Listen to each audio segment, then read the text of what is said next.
He said, "You're coming in." And while COVID relief funding could be just 3 days away, so could gridlock. Definitely a trying time. Conversations tonight with people whose livelihoods may depend on an agreement. And Oregon was supposed to get more than 40,000 more doses of the Pfizer vaccine next week. Highlight on the word supposed to, because it turns out we're not even close. Here's the story. I'm Dan Haggerty. Hi, welcome to The Story. We are answering your questions tonight, addressing your concerns, considering your idiosyncrasies. Our contact information is at the bottom of the screen, as it always is during this portion of the hello. And don't forget to use that hashtag #HeyDan. Now, tonight, we're going to start by talking about a group of people that I think tend to kind of get a bad rep in Portland. Landlords. The other side of the impending eviction crisis across Oregon.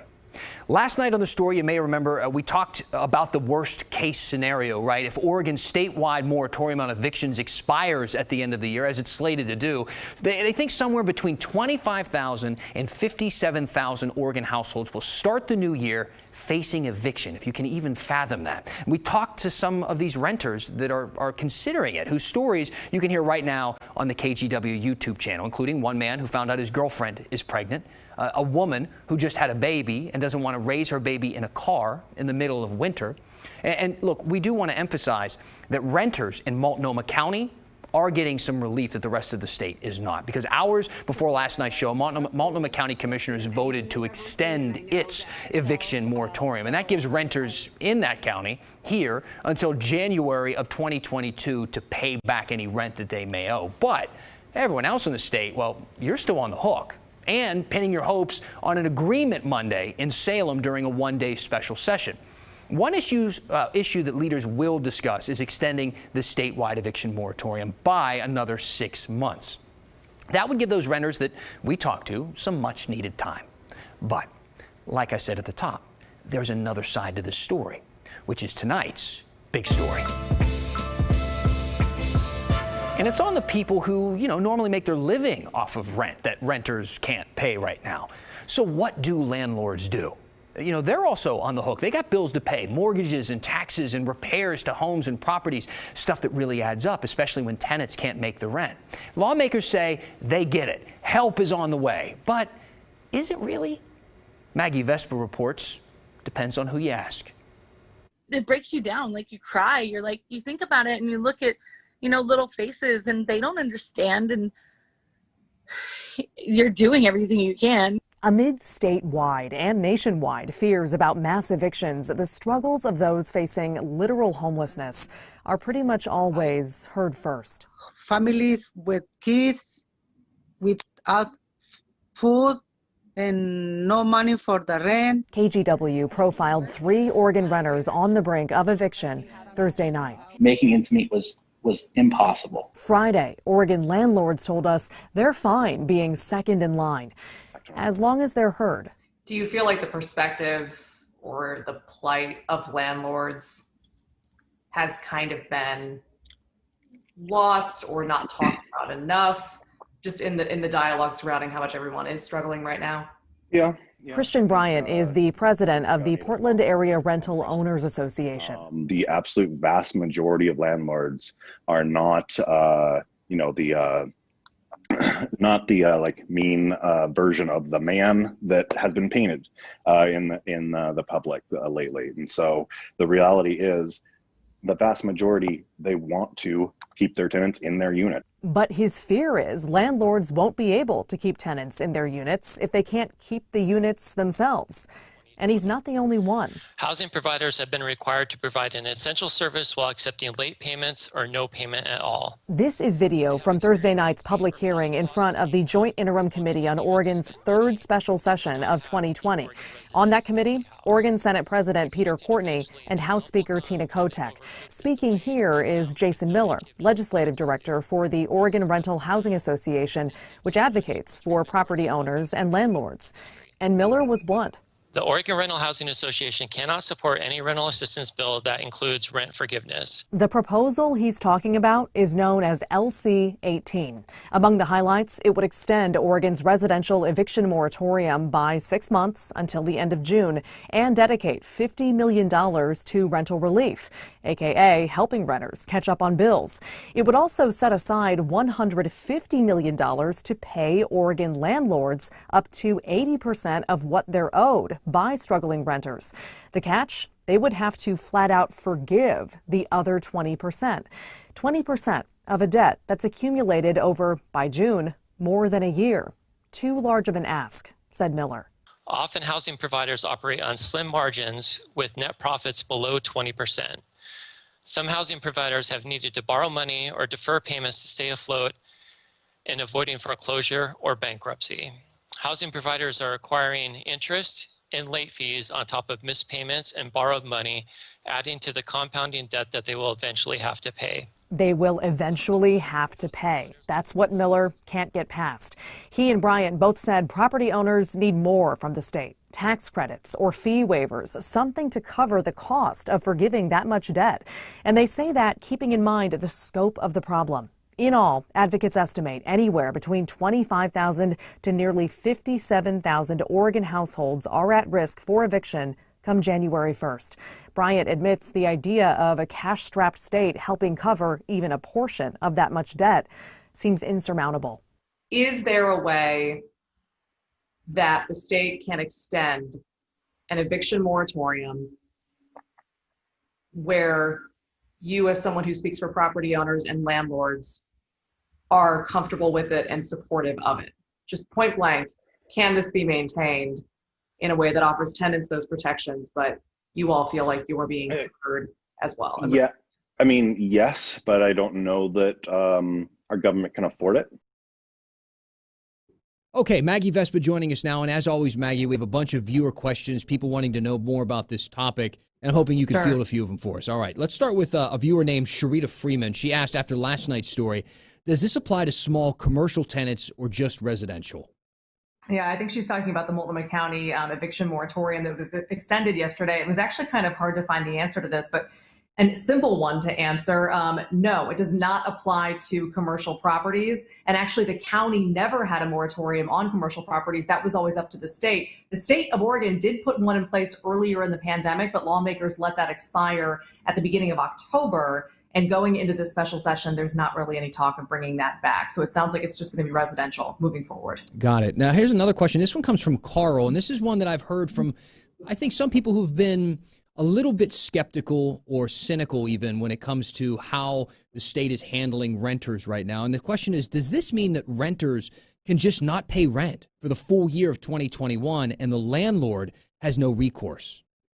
So no, that's not what it means. And this gets into a little bit of an interesting timeline issue that we were just trying to simplify to let people know what they needed to know, because there's so much anxiety around this. But to be really specific, the moratorium on evictions in Multnomah County actually legally expires in July of 2021. And then what we said yesterday was renters have up until January of 2022. They have 6 more months to pay the rent that they owe. So they will have to start paying basically after July.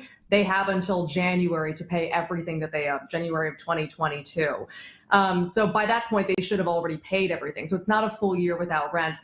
We did ask, what if renters can't pay? What if July comes around and they can't do that? And a spokesperson for the county said, in that case, we need more aid for renters, and that's basically federal money. And he said, no surprise, a lot is up in the air right now with Congress kind of being gridlocked a lot of the time, and then we have the transition to the Biden administration. So they're kind of waiting to see, as a lot of this calms down, how much relief will be available in the months ahead. More conversations still yet to be had. All right, Maggie Vespa, thank you. Sure. And we're back. Yeah.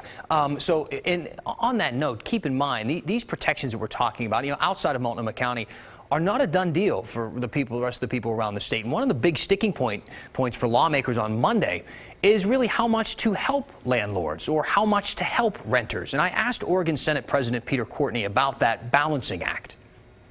Tenant and landlord, that's a big issue. That is probably the only, if you look at how the drumbeat started for this session, Dan, It was the eviction issue, tenants being put out of their homes, out of where they live at the end of this month. And we can't do that. We got to do something. And so that is a huge piece of legislation. Got some help for the landlords and the tenants. But there's a real fight going on there between those that think that more should be done for landlords and others more for tenants.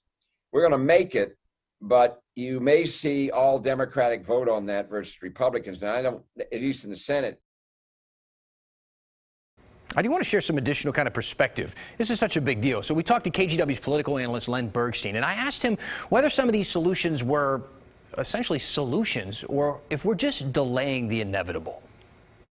It feels as though we're just kind of kicking the can down the road, and we're eventually going to hit a position that's very tough where either landlords are going to be forced to give up their businesses and foreclose on the homes that they own, or they're going to have to be bailed out by large sums of money. Because the idea that the idea that people are going to be amassing debt over these months that they're going to be able to pay off in 6 months or a year seems a little bit optimistic to me. Well, it is kicking the can down the road, but it also is providing some real relief. And these are very big issues. The pandemic has exposed the problem that you and Maggie have covered a lot on your show about the homelessness question in large. And so it's a very, very big issue. And the pandemic part of it is really just kind of touching one element of that. So the legislature says, look, we've got to at least, let's not exaggerate and, kind of accelerate the problem we've got in Oregon in terms of homelessness by this forced evictions during these periods when people have been hit with the pandemic, with the economics, and all the rest of it that's gone on. But so the discussion has started to turn into, not to cut you off there, but the discussion has started to kind of hint at, public money starting to just look to bail people out, whether it be essentially, I guess, the landlords who are not going to be receiving rent. Is it time to start talking about that? Do you think that will be part of this, is looking to put some public money? I think it is. And if people take a look at one of the legislative concept is called LC18 that you'll be talking about over the next couple of days and on Monday. And that does have about $150 million in it for direct money to landlords if they, in fact, will relieve 20% or forgive 20% of their rent and charge for just 80%. Look, this is a question about community versus, are we on this, are we stuck by ourselves, or are we all in this together kind of a thing? And I think the way that the Oregon legislature is going to look at it and said, let's set aside $200 million. We'll apply $50 million to direct payments to the folks who are most in need in terms of their rental assistance. And let's also not forget the problem that we can't kind of put this on the backs of landlords to solve. And so let's set aside $150 million to kind of like relieve some of their problems. It's not enough money. That'll be the way the debate we'll hear on Monday, I think. But it is a significant attempt by Oregon legislature to say, hey, we are all in this together and we got to solve this problem.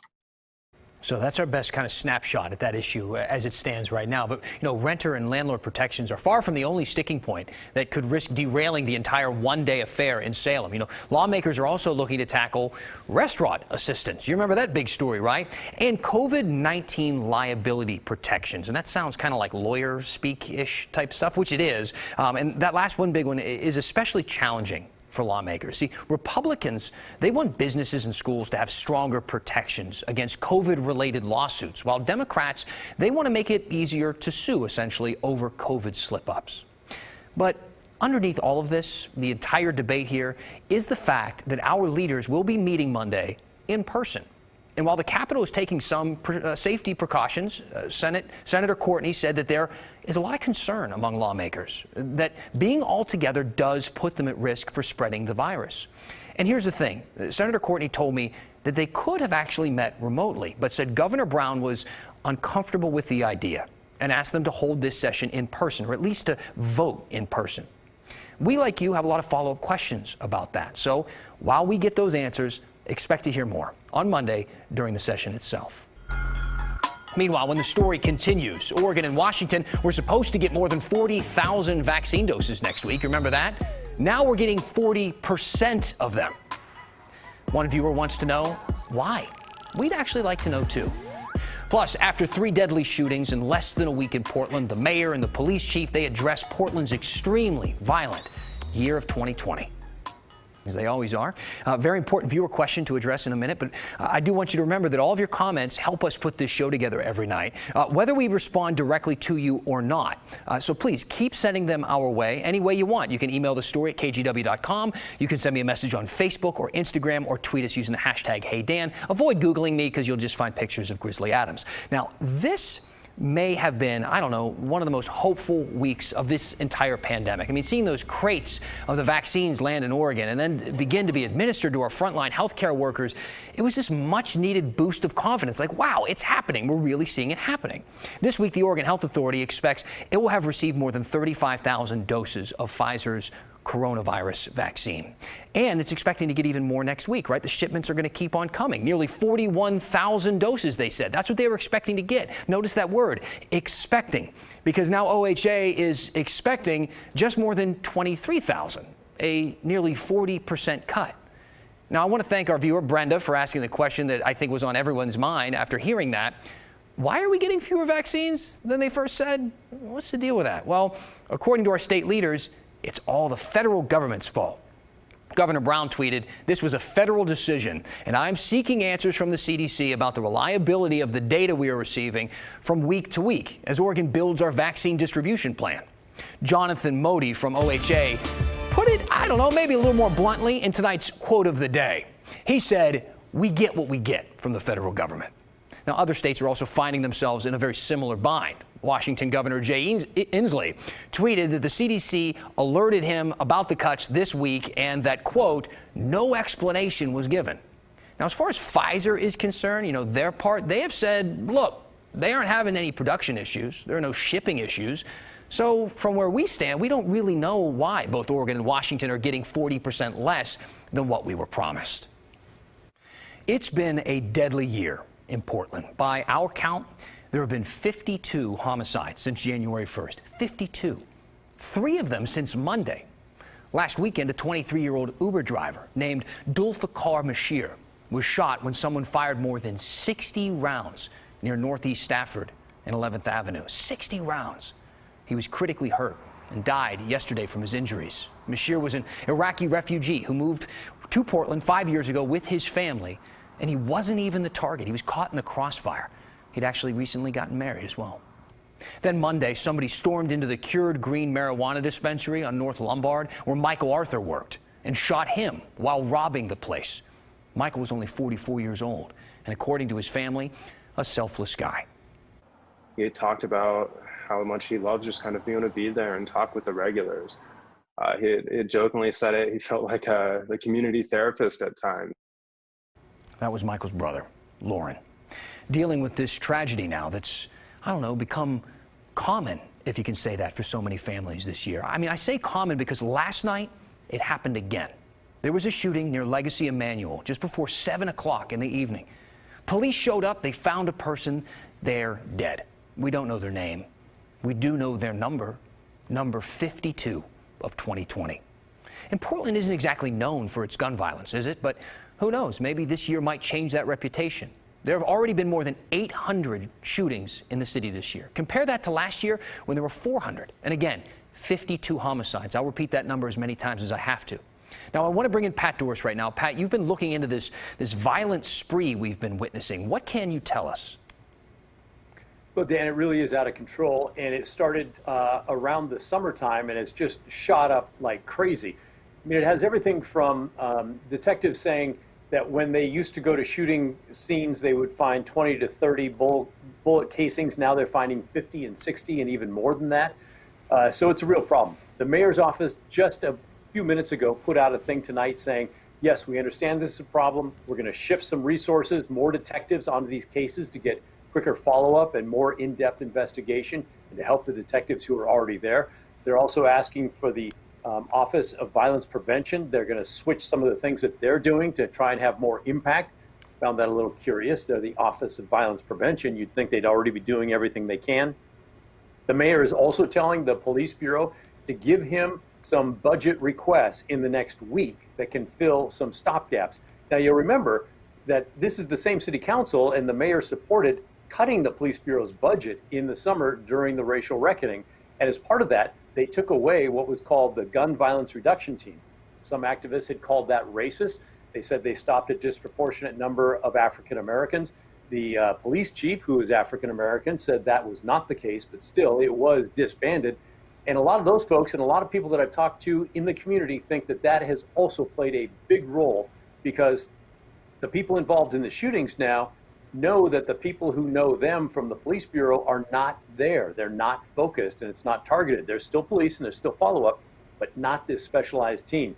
So there's been a real push to get that team back, and we'll see. It was interesting in the mayor's press release today, they sort of said, well, like a lot of cities, that, you know, COVID is sort of exacerbating all this violence.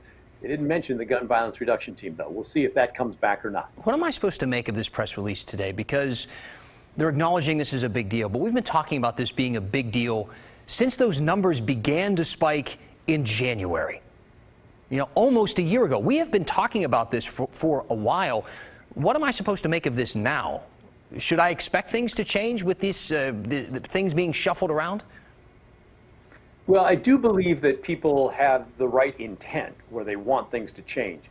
But it will be very interesting to see how the politics of all this plays out. I'm going to be a little bit skeptical. Maybe that's just because that's my nature, and maybe yours as well. But we need to see some real improvement here. I think people in the community will tell you for sure there are way too many bullets flying around, way too many guns on the streets, and way too many shootings in Portland, Oregon.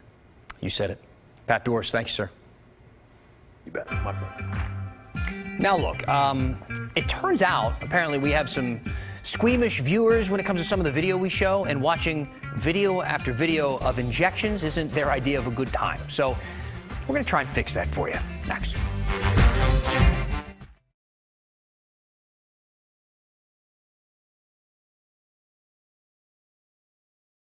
Welcome back. Now, look, to be honest, I was a little surprised at this particular piece of feedback that we got from a viewer named Karen Miller. She wrote us and said, so happy to have a COVID vaccine, but the media really needs to reduce the number of close-up shots of needles going into arms. A little squeamish over here. Karen, thank you. I appreciate it.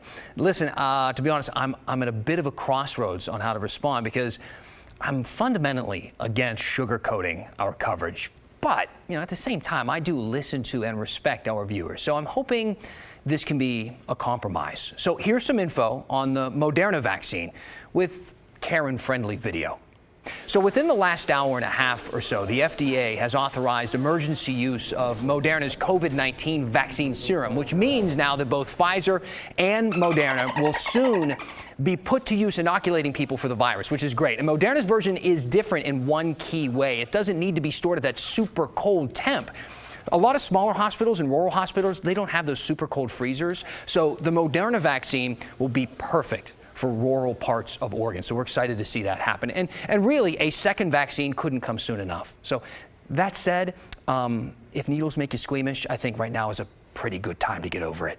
I got some comments here. A lot of people have been asking, this is special legislative session going to be available to the public? Because, again, everything that's going on with COVID, yes, they stream that. It's on the website, OregonLegislature.gov. So you can stream it and watch everything that's happening.